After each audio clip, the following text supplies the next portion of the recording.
Hey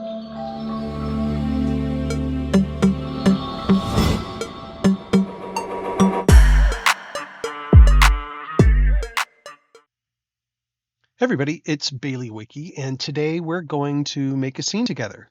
This scene, as a matter of fact. This scene took about 10 minutes to make, but this video is also about showing you the latest process for like finding all of my content, set everything up, and using it. So if you're new to my content, or you've been away a while, or you're just trying to catch up to like the breakneck speed of development of like things like Mass Edit.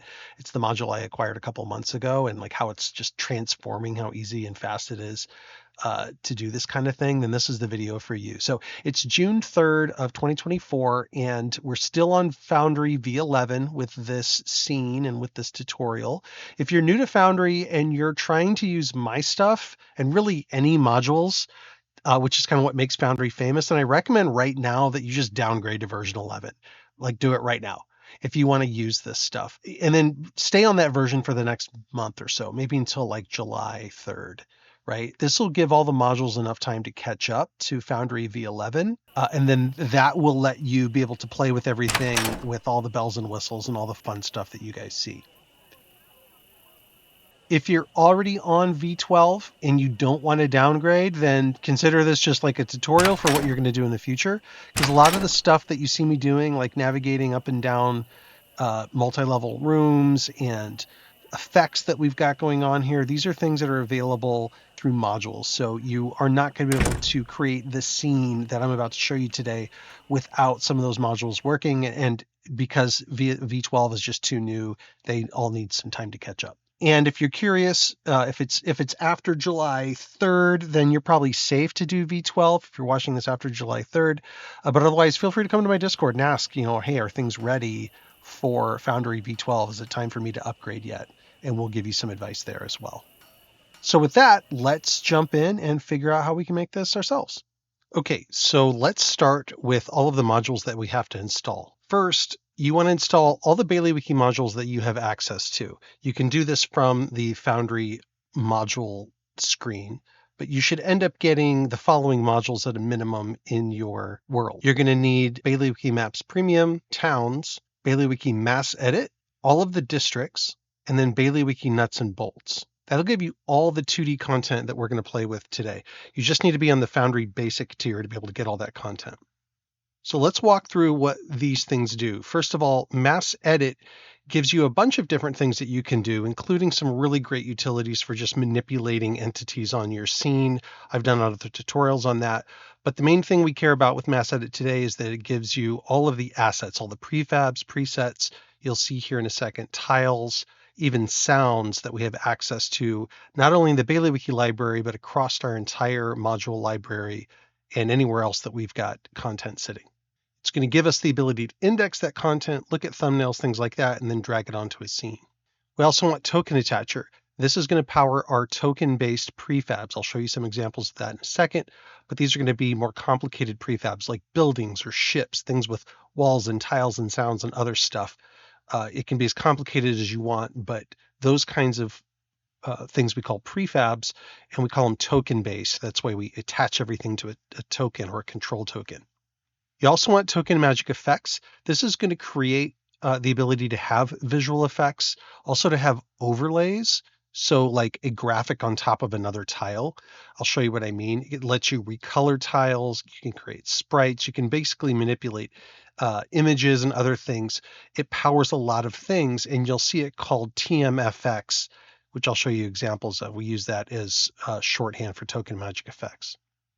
We also want levels and its two accompanying modules, wall height and better roofs. Those three modules, all by Ripper, come together to create multi-level scenes. And there's some prefabs that we're going to use that may take advantage of multi-level scenes. So you'll see us use the shorthand levels, and that really means using all three of those modules together. Next, we want Monk's Active Tiles. We use the shorthand of MATT, M-A-T-T. Monk's Active Tiles lets us create interactions, automations, and other things. There are some presets and prefabs that take advantage of this. When you see MATT, it's an indication that the tile does more if you click on it, double click it, and other types of things. It's interactable, or it's got some sort of automation with it. Next up, we have multi-phase tiles. This one is a quality of life module, but there are a lot of things that we use the shorthand multi, and that implies that it's got multi-phase tiles. That's where you can have a tile where you can right-click it and change the artwork of that tile. We'll give some examples of that here in a second. Now, these are totally quality of life modules, but I recommend tile sort. That's going to let you get 2 tiles anywhere on the scene really, really easily. It's also by Ripper and it's free. We also want quick scale. That just lets you scale tiles up and down super easily. And last but not least, this is actually a premium one by Ripper. It's called Media Optimizer. This is going to be totally optional, but if you want to really optimize everything for performance once you're done, you can use Media Optimizer to do that. Okay, that's it for the modules that we're going to highlight. Some of these modules will force you to install other helper modules with them. Just go ahead and do those. You'll end up getting a few more modules than the ones I just showed you. Next up, we have a little bit of setup. Once we have the Mass Edit module installed and we come over here to this blue button, we can open up Mass Edit presets. I've walked you through some of this functionality and we'll cover it again in this video, but something that's new is that Mass Edit can now index all of your content, specifically your tiles and your audio. And it puts it all here in this virtual directory. So rather than taking all of your tiles and putting them into the main Mass Edit browser, you can literally have everything in the directory. And you're looking at here all of the Baileywiki modules that have been indexed and are now sitting in this directory. And inside of these directories are tons and tons, thousands and thousands of tiles and audio. Now, the way that we want to do this when we first install Mass Edit and we launch our world, once we've activated all of our modules, we can come in here and you'll have a bunch of different options here. You can leave it at default. I have this particular world set to just index the Baileywiki modules, also some Michael Gelfi modules. But you can set it up just with its defaults and it'll index everything that you've got, including all the Baileywiki stuff. Now, the Baileywiki modules already have the index pre-built for them. So if you index for the first time, you'll index the way that I've intended for you to get to the different types of content. So I've already filtered out old stuff and things like that. What you want to do is, for right now, leave everything blank and just say generate index. Again, you can just use the defaults. And it will start crawling through your entire module list. So if I open up my tile browser and I go to modules and I see all the different modules I have installed from Baileywiki and everything else. Right now it's going through, if you didn't change the defaults, it's going through every single one of these looking for tiles and sounds that it can index. Okay. So even if you have other creators like Keora or Tom Kartos, it will crawl through anything that is in this directory. It'll also crawl through anything in your general user data folder. So if you've got other content and in your data folder, it'll crawl that. For example, I have Tom Kartos content sitting in my data folder. And as long as I point it at the right folders, it'll crawl through it. And you saw that it basically built the index. So now I've got an index of everything in my world. Next up, we do want to import some custom token magic effects filters. So if you go into Baileywiki nuts and bolts, go into the macro compendium, it's with this little symbol here. And if you search for import, for example, you will see this TMFX import Baileywiki presets library. Just open that up and execute that macro, and that will import some custom token magic effects filters that I have set up for you. They actually work with the Mass Edit brush, which we'll talk about here in just a second. And that's the 2 things that you need to do to set up. Index your Mass Edit directory and import your Baileywiki TMFX filters. Okay, the next thing I'll show you is where to find pre-made scenes, because maybe that's where you want to start. So if you come into your compendiums, and as long as you have them activated, you just type in 2D, for example, and you should really quickly filter down to Baileywiki 2D scenes. This is, I don't know, about 800 scenes. The history of everything I've ever built is in here, and you can just type things like street and cave and all sorts of other things and see not only release scenes, which just show you an inventory of scenes, but you can also see actual scenes like caves and other things that you might want to use. Most of my scenes are built with my prefab system, so most of them are flexible enough to make changes afterwards, and you can always add prefabs and tiles to an existing scene. You also have some template scenes, and I'm going to be building more of these, but these are scenes that are set up for you to be able to sort of already have a head start on on setting up a scene. Let's look at this fairgrounds template, for example.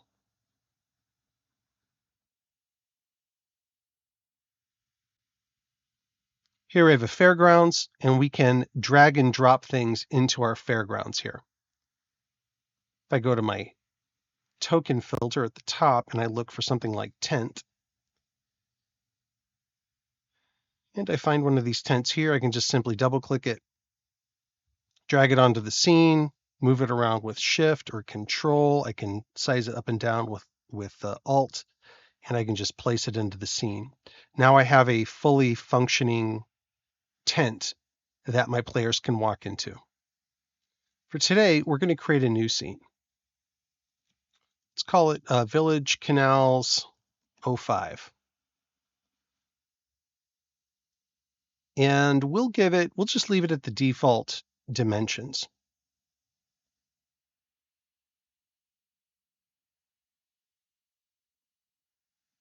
Let's activate our scene now. Okay, let's open up Mass Edit, and I'll get you refamiliarized with some of the main components of it. Up at the top, we have the ability to filter based on entity type. Right now, we're in the token tab. So these entities are going to be token based. You may think that refers to tokens, but it's actually referring to token attacher related prefabs. Certainly you can put tokens in here, but this is where you can find things like the galleon.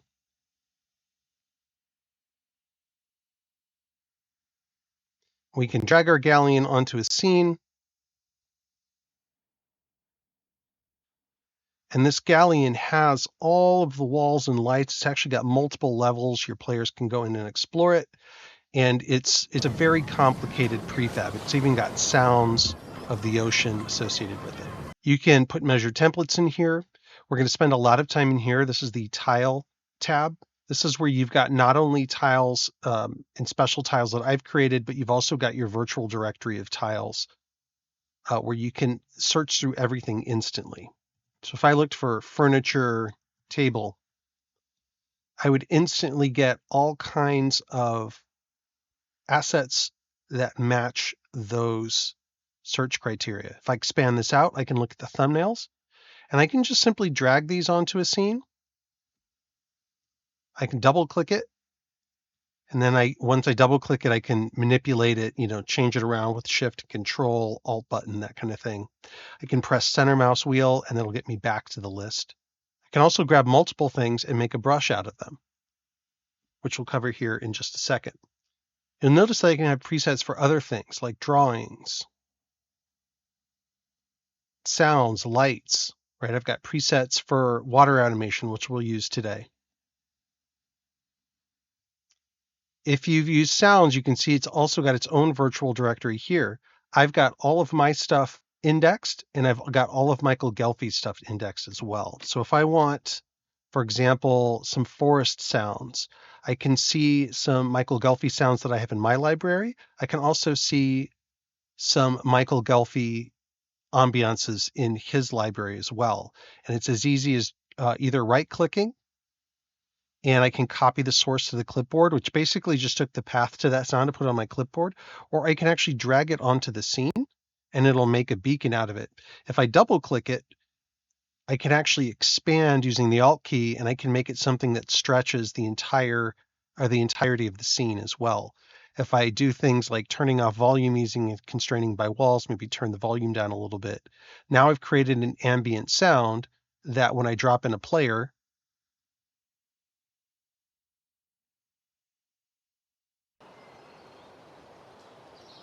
I can hear that ambient sound, and I can set that sound up to sound off in day or nighttime. Same thing works with lights. I have a torch glow, for example. I'll pick the one that glows during the day so you can see the light. If I double click it, you can see if I hold down Alt, I can just quickly change the radius of the light. If I want to search everywhere, I can come to this. This is my global search, and I can just type in something like torch, and I'll get not just token prefabs, but I'll also get tiles, sounds, and anything else. Here's some lights, anything in Mass Edit that matches this terminology. And this does work with tags as well. So you can tag things. if I right click it and go into edit, I can add tags to things like favorite, although there is a favorite tag that I'll show you here in a second. But we can tag things ourselves and apply them. If we do favorite something, which is easy as just toggling on that star, it will show up then in our favorites tab and make it easier to find things that we like. Now, to explain what we've got here and different things that we might search for, we've got basic tiles, and we'll find those all in our virtual directory, right? These are just going to be regular tiles. They don't do anything fancy. It's literally just pulling from our file directory the different tiles that may show up in there. And you can tell you're in the directory because of this blue folder color. So as you're scrolling through, if you see blue along the left, you know that you're in the file directory. And we might just see things like bushes, and we may grab a couple of these. I'm holding Control. I'm going to right click. I'm going to add them to a brush. I'm going to randomize their rotation, maybe randomize their scale a bit. I'm going to randomize which ones get placed. I do have it in placing mode here. And I'm going to give them each a drop shadow. I'm going to give them a drop shadow short. Save that. This is going to let me add effects to these as I drop them into the scene. And once I start placing them,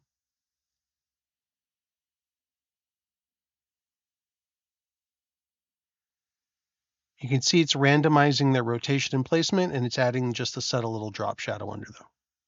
So next, we want to look at other special brushes or other special tiles, for example. So I'm in my tile filter, and I'm going to search for the term brush. Now, this is relatively new with this recent release just because of all the indexing and everything else we have available now. And I'm going to look for like this brush here, which is a canopy brush. It comes with a drop shadow. So I'm going to right click it. I'm going to add it to my brush. Make sure there's no effects being applied because this one has effects already applied within it. If I start placing this down, it will randomize the canopies that it's pulling from. And there's probably like 30 different canopies that it'll randomize. And it's also smart enough to put these in as overlays. So if I click on it, I go to overhead tile, I can see this is set as not as an overlay, but an overhead tile. It's set as an overhead tile as a roof with occlusion. It's set to a minimum height of 9 feet and goes up to infinity. So it's already got settings for levels attached to it. So there's other kinds of brushes as well. If I look for brush storage, I will find all of these brushes. I'll see barrels, trunks and chests, crates. Here's some prefabs. Here's some sacks. Holding down Control, I'm going to right click and add all of these to a brush. I'm going to set my short drop shadow. I'm going to save that. Okay, and then I'm going to create some randomization in terms of rotation. Sounds good to me. Maybe I'll randomize the scale just a little bit. Okay, now it's set to randomly choose and place these objects. So once I see an object, here's a chest. I'm going to hold down Control. I'm going to place that down. I can see my drop shadows added to it. Here's a barrel. There's another chest. Now a crate. Here's a prefab. I want that one. I'm going to hold down Control and Shift and keep cycling until I find something else that I want. There's another crate. Here's a sack. Maybe I'll put a sack up against that. This is a nice little prefab. I will set it right here. Here's another sack. Maybe that sack's lying on top of this crate. Maybe this crate's on there too. Create some verticality.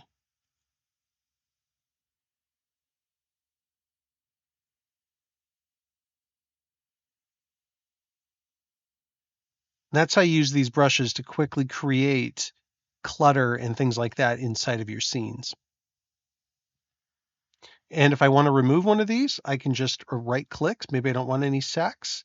Maybe I don't want anything except for the prefabs. So I'll just right click everything. Now I'm set with prefabs. And now I can set these down. And prefabs are just all those things you just saw, but already situated together so that you don't have to spend as much time sort of overlapping them and, making large piles of junk, basically. right? Large piles of clutter. Now we have other kinds of tiles. If we look up TMFX, we'll find tiles that have token magic effects things applied to them, like our fire tiles, for example. If I add these to a brush, I'll reset all of my brush and effects, and I'll start putting these tiles around. These tiles are using a token magic effects filter that basically lights them on fire. So I can add these to a scene and quickly create fire. Here's a brush. It's an FX brush for boats. If I add this to a brush, leave everything as it is, and I add a boat down, this boat will drop in with the drop shadow and it will float as if it's floating on water. You can change its orientation. Here's a gondola. Maybe I want this gondola to be much bigger. So the TMFX tells me that it does something. Another thing I might see is matte, M-A-T-T.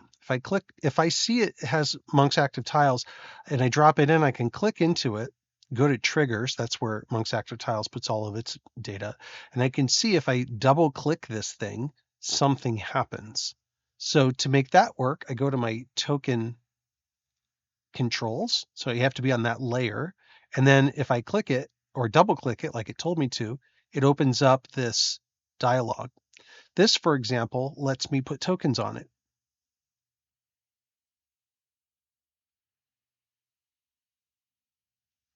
Put some tokens here in the scene. I'll drag them to the boat.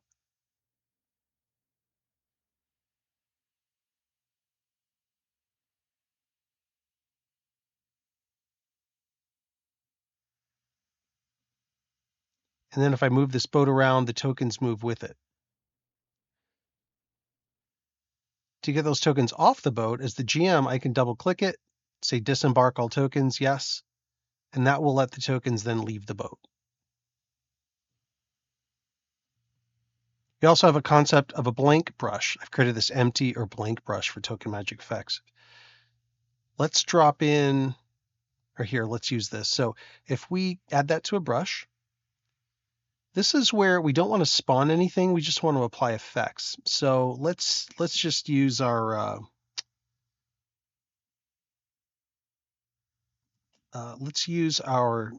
stormy leaves. This is something you would apply to a tree, but we've now just got it on an empty brush. And we're not spawning anything. We're going to take off spawning mode and go into regular mode. We're going to go to our overhead tiles because these are overhead tiles. And we click them, it'll apply that. Other special terms I mentioned before, we have multi-face tiles. So if we look for multi, then anything that has multi in it can change. So if I drag this ball from the circus, for example, I click on it and then I right click it, I can see I have other options for balls and it will change the artwork. So that's what multi means. If I drag out something else like this, this roof, and I right click that, I have other kinds of roofs that I can change it to. Then I have the term colorable, like this roof right underneath it. If I drag that out, I click on that roof, I can certainly change the style of it, but because it's got red pixels, I can also change its color. So there's a special macro called tint overlay or just dungeon draft macro. If you click on that, pick a color, it'll change all of just the red pixels to the new color. It's super helpful. I have a ton of assets that are colorable that let you play with it. Here's an example of a plot hook. If I drag that out onto the scene, you can see it fills a square. It's got matte associated with it. If I open it up, I can see if the GM clicks it, then something happens, right? So let's try that out. As a GM, I'm on my token layer, I click it, and I hear the tile reveal, right? So this is invisible to players, only I as the GM can see it. When I click on it, it reveals that underneath is a staircase, but it's also multi enabled. So if I right click it, I can see that there's other options. Maybe instead of a staircase, I want water or dirt, or there's a treasure chest, or there's a skeleton in there, right? So that's what that means. I also know that it's colorable, so I can recolor this to something else. Since I've got this, kind of sitting on a stone floor. Maybe I want it to be the same color as the stone floor. So I'll click open my Dungeon Draft macro. This is in nuts and bolts, by the way. Click it open, use my little eyedropper. Let's pick that color right there. Maybe I want a little bit brighter than that. And you can see it changed the color of the tile to match the tile around it. So these little plot hooks and floor reveals, these are different things that you can use in your games, and they're just special tiles that have this different functionality embedded in them. But it does require those modules to make any of that functionality work. We also have special tiles called spawners, like this terrain spawner. If I drag this to a scene, it will open up this window that lets me pick from these different backgrounds. You can see them cycling on the left there. Some of the new ones that came out this month are canals. So if I pick canals, it gives me this weird thing, right? Now, this has Monk's Active tiles attached to it. And if I double click it, I can do a couple of things. I can change the overlay to something else, but let's adjust the position. Now I've got this little window here, and if I zoom out, I can see that I've got more going on in this than I thought. I can keep zooming out, and because it's tileable, it'll continue to repeat. But because it looks weird, don't want to do that. And I can rotate it around, and I can get to a place where I find something that I want to build a scene from. Okay, so I kind of like this, canal running through here. There's a little bridge. I could see myself putting something on either side of that. So this looks pretty good. Maybe that's the place that I start.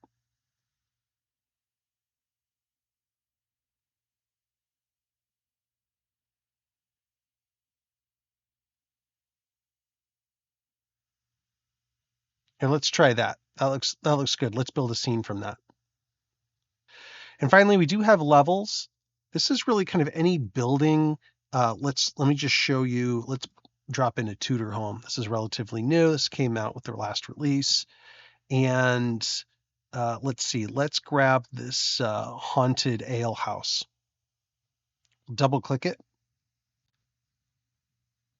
That will get it into our world.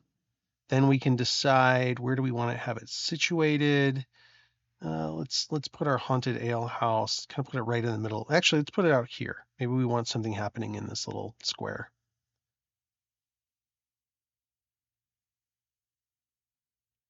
Now the haunted ale house has multiple levels to it. If we grab our little character, we approach the house, and we walk in, we can see we're at this basement level. But we can also navigate up, and now we're at the next floor up. We can navigate around this floor. This is driven by the levels module and wall height and better roofs, kind of that triumvirate of modules that make all that work. So once we drop it in, well, first of all, we need those modules to make it work.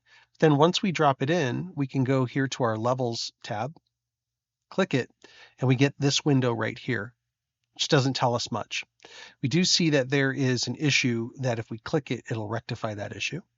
Then if we click this little map icon, this is going to read everything currently on the map, and it's going to say, let me look for things that are roughly in 0 to 9 feet levels. We'll say yes, and it's going to automatically populate our levels. If we click on level 0, as the GM, it will show us only level 0. If we want to pop up a level, we click that, it'll show us level 2, and then pop up again, show us level 3. If we're on different if we're looking at lights or sounds, we can see if there's any lights or sounds on these individual levels that are set up. Because this is a haunted house, it's been taken over, like the top, there's something nefarious going on in these rooms up here. Then most of these lights are turned off, but I can toggle them on. They're also only set to be visible at night. So if I bring this transition level down to darkness, we can see some of the lights upstairs are on. If we want to turn on this fireplace, we can. You can see now the fireplace is glowing into the room. Pop down a level. We can turn these fireplaces on if we want to, or we can place additional lights down here. But this is a levels-based prefab, And this is generally how that works. Maybe we want on this level to turn some of these lights off. We really want this to seem like it's unoccupied except for that upper story, right? So that's how you use that. Let's turn our lights back up again. Well, notice that the ale house is set to multi as well. What does that mean? Well, it means that there's something in that ale house that can change. So if we go back to our levels mode and we get to our background layer and we right click this tile, we can see that we actually have a clean version of the ale house as well. Maybe we want to redeem this ale house later. Maybe we want it completely blank. There's a couple of blank versions, but that's how you use this. There's also an ale house that's clean down here as well, but you can switch here. You can go up to the next level. We can see that there is a clean version of this level as well. And then maybe we want to paint in some, some furniture. Type in table under our tiles tab, and we can come down here and we can look at all these different tables that we can deploy. Maybe we want to grab a couple of them, right click, add them to our brush, add a short drop shadow, save that. And we want to put it in spawning mode, and let's randomize it.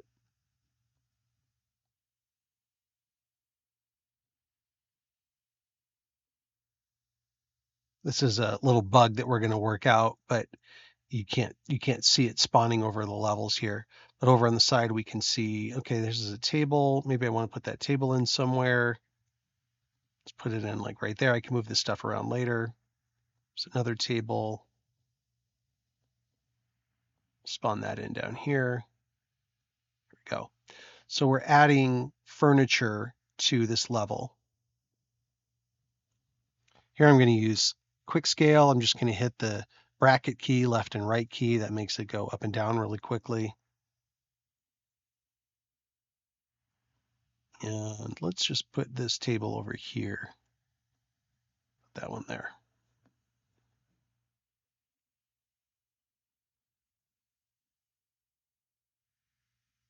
If I look up chair and then brush, I'll find this handy little brush here. If I right click it, add it to my brush.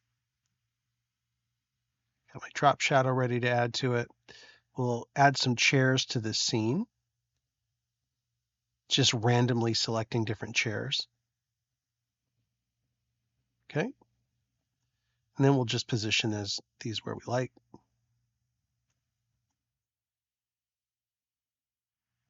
Can move these tables up above the chairs. So see how that chair is above the table?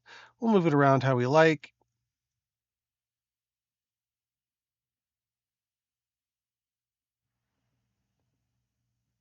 And we'll move that above.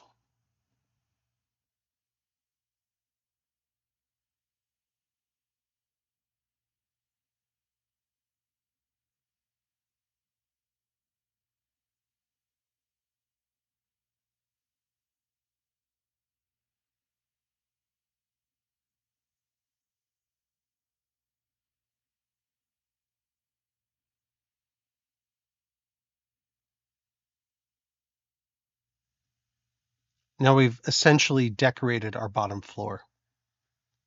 Go back to our player. Walk back into our brew house. Come to this level, and we can see we've got all of our decorations sitting up here. And there's lots and lots of other decor that we can use to decorate our spaces. And you noticed we also have a colorable roof. What if we wanted to change this color? We can hold down Shift, select both of those roofs, and let's say we want to make this, I don't know, something kind of dreary. Make it sort of this brown color. And just like that, we've got our roof colorized with the brown color. We're seeing through this as a GM. I think there's going to be some changes to how overhead tiles look in the future. But if you ever need to see where you're at, just open up your levels interface again, and you can navigate around real easily. Now, one more thing I'll show you. Because this is a preset, there's things that we can't do to it. But, and by the way, here is the control token. A control token is just a token that everything's attached to, and we can move it around, and we can move the entirety of the apparatus with it. We can rotate it. We can do anything else that we want to do by manipulating this control token. But let's say that we wanted to add a light to this. Okay, so let's open up our levels and we'll come down here to the first floor and let's go to our lights and let's say that we wanted to just add a light. We'll open our presets and we'll find, look for a torch glow, one that's only on, one that's always on. We'll double click it and we'll put it in this level here. We'll right click it and see that levels, if we have levels open, it'll automatically put everything into this level here. So if we drop something in while the levels interface is open, it'll squish everything into that level. That's why you don't generally want this open when you're just dropping in prefabs. But for something like a light, it's absolutely how we want it to work. Okay, now that light is here, but it's not attached to our prefab. If I move my prefab, I see my light still stays in the same spot. I'll hit Control Z to back up. So how do you attach it? Well, with this token selected, we're going to open up this open attaching UI. This is a token attacher function. We're in token controls, open up the little chain link, and this is the UI for token attacher. While this is open, we can make changes to this prefab. So we're going to go back to our light layer. We're going to select that light, and we are going to select this to attach it to the prefab. And we're going to close this out now that we've attached it. And if we move our prefab, the light moves with it. You'll notice if you try to change a prefab, you might not even be able to interact with it. Like I may want to interact with this wall, but I can't. I'm trying to move it and it doesn't let me interact with the wall. That's because it's locked to the prefab. So the way that we get to make changes to prefabs is we can find the token attacher quick edit mode, which is also in nuts and bolts. And when we click that on, it opens up this mode where we can now manipulate prefabs. So here I just moved that wall, whereas before I couldn't. The other way that you can do it is you can just come here and you can go to toggle quick edit mode, and quick edit mode will toggle on and off. I like having it in my hotbar because I make it always available. You can see I've got it in every single row of my hotbar so that it's always accessible to me. Okay, with that, that's the basics. Let's go ahead and start decorating our scene. So I've got one building in there that I like. Let's pick another building from our token attacher prefabs. We'll type in home and we'll grab maybe one of these new buildings.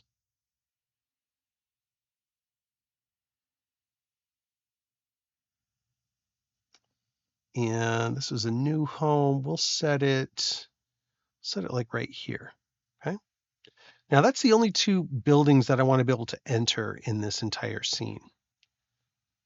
Oh, by the way, here, I'm going to hit Control 1. That's my hotkey I have set up. I actually have some scene settings already set up.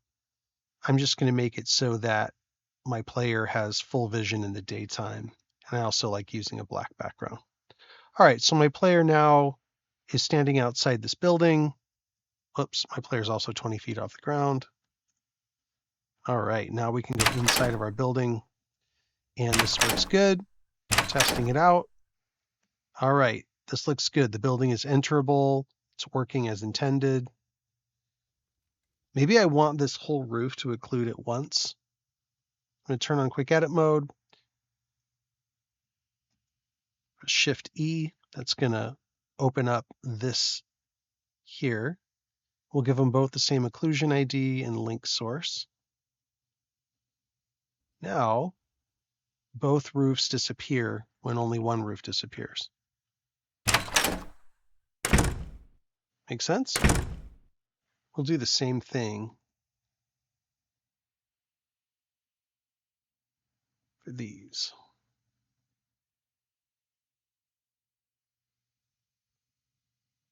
Now I want some other buildings that aren't real ones. So I'm going to look up facade, and I'm going to look up a 2x facade. This is where expand this out and show you. The facades are a little bit bigger. There's more to them. There's maybe a few buildings in each one of them that help me take up space really quickly. So I'll double click it. And as I come out here to my scene, I'll hold down my shift button and maybe these facades would look really good right there.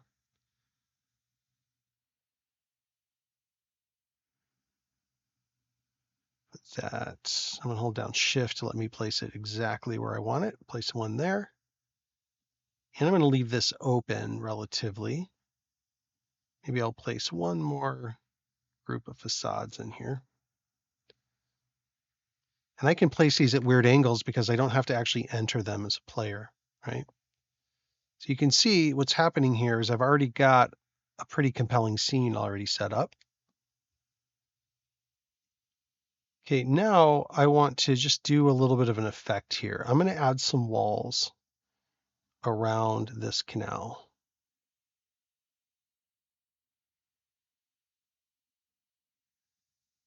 Don't worry, this may not make sense to you, but it will in here just in a second.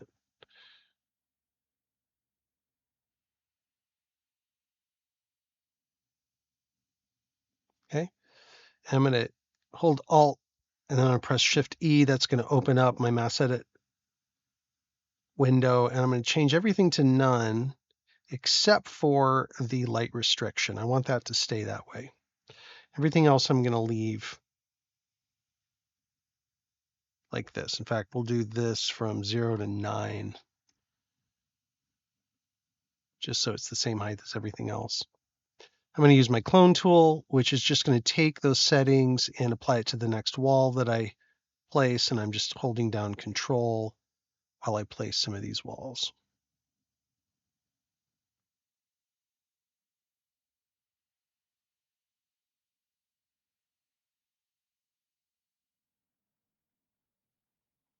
Okay. Now I'm going to come to this water animation. I'm going to edit this here really quick.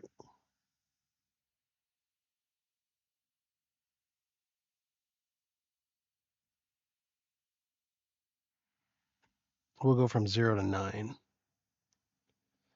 Apply. Now let's add that to a brush. Okay. And I want these animations just to overlap a little bit.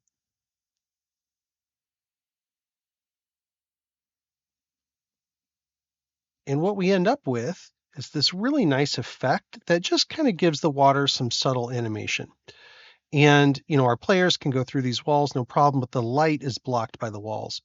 If we transition to darkness,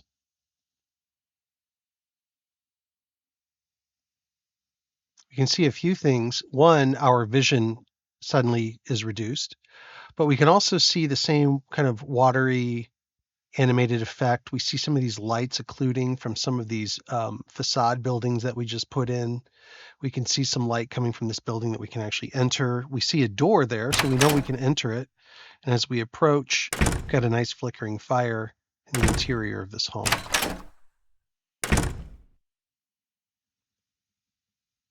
Cool, right? Let's bring our lights up again. And what might we need in this middle area here? Well, maybe just a statue. So let's look up statue. And let's scan down here and see what kinds of statues might be available to us. Here we've got some statues that might go in the center of a town. Here's some ruined statues. And yeah, these look pretty good. Why don't we grab this one?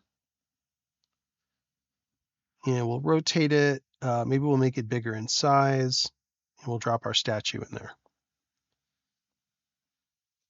Now, maybe we also want to add some of our storage, right? Just some general junk around. So we'll hold down Control, add these to a brush. We'll give it a short drop shadow and play around with the rotation a little bit. And let's go ahead and randomize it and go ahead and spawn it. All right, so if we zoom in here, we can see, let's just add something there. Just some storage to kind of make things look cluttered, right?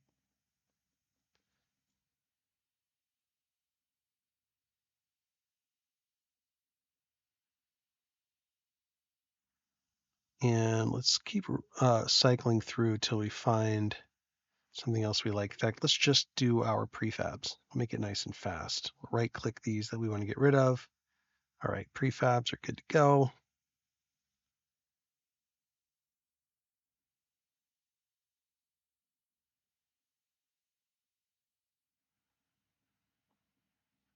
Just really quickly makes these look like, there's something else going on here. We have some yards that we can do.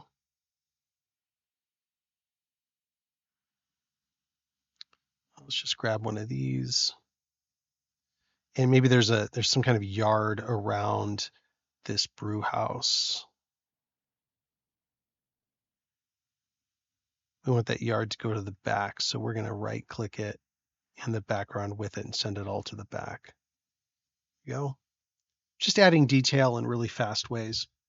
And then we're going to come back to our prefab tab and we're going to look for some street lamps. Let's go ahead and pick this kind of wood street lamp, and we'll put it here. We'll put another one maybe over on this side. Let's go ahead and turn our lights down and see how our street lights might look. So our street lights have come on. It looks pretty good. Maybe we need one more street light in here.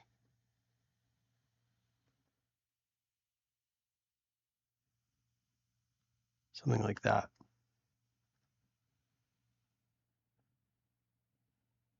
Bring our lights back up again. This time we're going to search for a tree canopy. We're going to find these special tree canopies in here. If I shrink this down, I can see what they're called. This one's called Summer. So let's go ahead and add that to the brush. We'll reset the brush controls because this, as a brush, already has a lot of these things in it. And let's set some of these trees in here. It's automatically coloring them this green color. And I'm just kind of, burying the houses a little bit, make them look like they're nestled into some of this tree cover.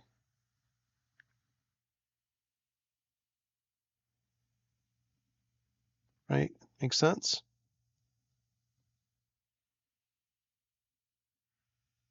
And I don't know, maybe there's a bench that we want to put in here. Let's use this one. Add it to the brush. And it feels like this would be a nice little place for a bench. We'll have it looking out over the water. Let's add our drop shadow to it. A short drop shadow.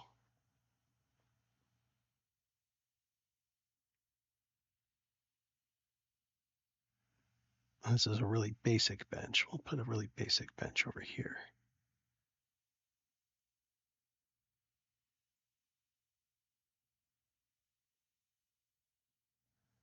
And one more here.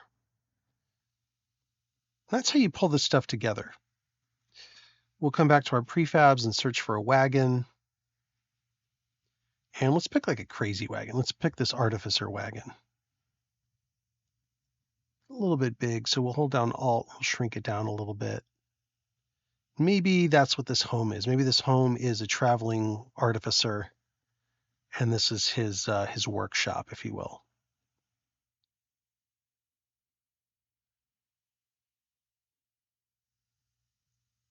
Last but not least, let's give ourselves some ambient sound. Let's look up town, and we'll see what we've got. We're going to turn off folder search. All right, so let's use our town loop. We'll make it, actually watch this. Double click it, and we hold down Alt. We can make it the size of the screen. Let's set it to not volume ease, but we'll make the volume nice and low. And then let's find some crickets. And we'll just play those at nighttime.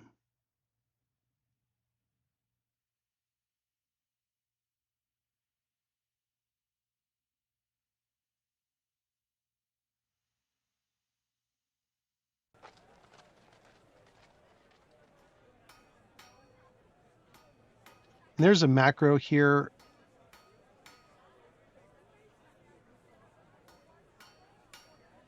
And it's just roofs macros. You can find them in nuts and bolts.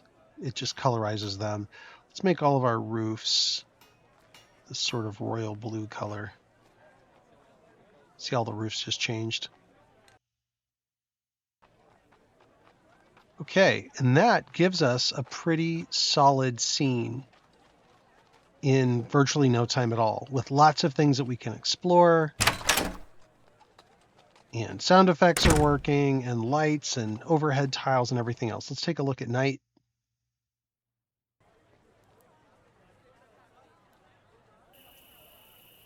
We can hear our crickets just came on. Got our cool, like, flowing water. What kinds of things could we do here? We could have a big skirmish in the middle here. Our players could come and explore this dilapidated house. Come up here to the top and realize that maybe there's somebody actually living here. And maybe there's something super nefarious going on in these upper levels. You know, here's some magic books. Here's some kind of torture going on, maybe some blood on the floor. Nobody uses that room, but here we've got then this circle with something crazy going on. And that's it. We just created a nice little scene, tell our story around it, build the scene based on our story. And that's how you use all of this stuff. I hope this was helpful for you guys. And let me know in the comments if you want me to kind of walk through anything more slowly. With that, I hope you have fun with this release and have fun making your map.